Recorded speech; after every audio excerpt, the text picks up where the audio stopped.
club, tècnicament és molt bo i crec que és dels equips que futbolísticament hem jugat bé a la categoria, i la idea era això, quedar-se amb la majoria i fitxar 3 o 4 i ara de cara a l'any que ve ja mirar d'estar una mica més amunt, no? La primera baixa ha estat la de l'entrenador. Josep Maria Gonzalvo plega després que no va ser acceptat el seu projecte esportiu de cara a les pròximes 2 temporades. La veritat és que la gent del futbol s'haurà, o ens haurem de pensar bé què passarà amb aquest futbol modest nostre. Penso que s'han de prendre mesures, sigui del tipus que sigui, de que el futbol professional jugui un dia i una hora determinada i el futbol modest ho faci en un altre moment per tal de que la gent no ens pugui tornar al camp. Amb l'adó del tècnic, ara cal esperar que aquest no sigui el primer pas d'uns comiats en cadena. La Unió Mereix continua fent història a terres empordaneses. 4 de 4 en la fase d'ascens a la segona B, no ha fallat cap dels catalans i això que els rivals balears han donat més guerra de la prevista. Fins i tot el Sant Andreu, que necessitava una remuntada davant del Manacor, ha seguit els passos de l'Hospitalet, el Mataró i el Reus. Ara només els queda un últim tràmit. Aquestes són les últimes eliminatòries que jugaran els pròxims 2 caps de setmana. Mataró, Àguiles de Múrcia, Reus, Mar Menor, mentre l'Hospi i el Sant Andreu, que jugaran contra el Sangonera i el Mazarrón respectivament, tindran la tornada a casa. Potser així el conjunt quadribarret evitarà el tràncol viscut ahir. Fins i tot el porter del Manacor, Gaspar, pujava a rematar en ple temps afegit, que va superar els 12 minuts, fet insòlit. L'àrbitre valencià Javier Mateo va ensenyar 9 targetes grogues i una de vermella al conjunt illenc.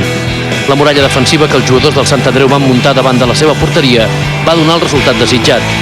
De fet, el conjunt balear va notar des del primer moment que la solidesa defensiva venia acompanyada també de l'encert del porter català Xavier Santos.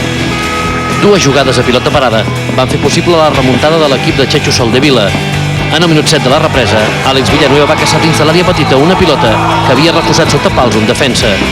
Manel Gómez va aprofitar un altre refús a la sortida d'una falta i va rematar amb potència al fons de la porteria del Manacor, fent possible passar a l'eliminatòria, que havia quedat molt complicada al Narcís Sala quan els illencs van ser capaços de guanyar per 1-2. El Sant Andreu era, de fet, l'equip que arrossegava una pitjor renda del partit d'anada. Tant el Reus com el Mataró van fer valer les victòries aconseguides una setmana abans. L'Hospitalet, que havia empatat a 2 a domicili, no es va complicar la vida a la feixa llarga. Els recursos ofensius del quadre riberenc van tombar l'Sporting Maonès.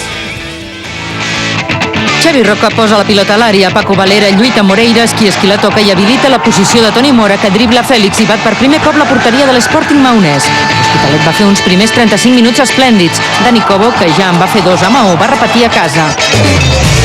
De tota manera, just abans del descans, Juan Pablo va escurçar distàncies. En el 28 del segon temps, Paco Valera va fer el tercer gol riberenc i va deixar l'eliminatòria totalment sentenciada.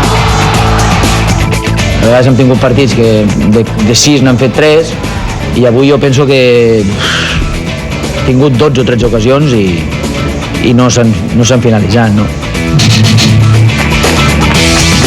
El Constància acabava de xutar el travesser quan els balears protesten una falta al mig del camp, però Borja aconsegueix llançar el contraatac cap a Santi Acedo, que fa el primer gol del Reus Deportiu. El públic, més de 2.000, van protestar molt per un possible fora de joc i a partir d'aquí l'àrbitre valencià Ruiz García va tenir molta feina pel nerviosisme dels jugadors d'Inca.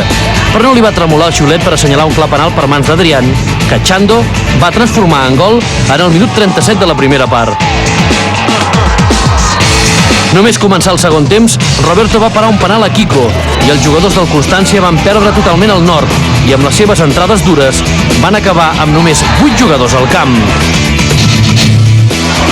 El Mataró de Jaume Creixell va patir, però més per la falta d'encert dels seus davanters, que no pas pels atacs del Santa Eulàlia, que van inquietar poc la porteria defensada per Miquel Àngel Álvarez.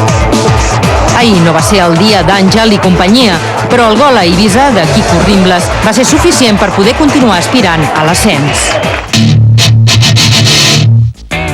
Arribem al final del programa i és moment de conèixer els guanyadors dels primers premis Futbol Cat. La setmana passada ja us vam anunciar que Marta Cubí, amb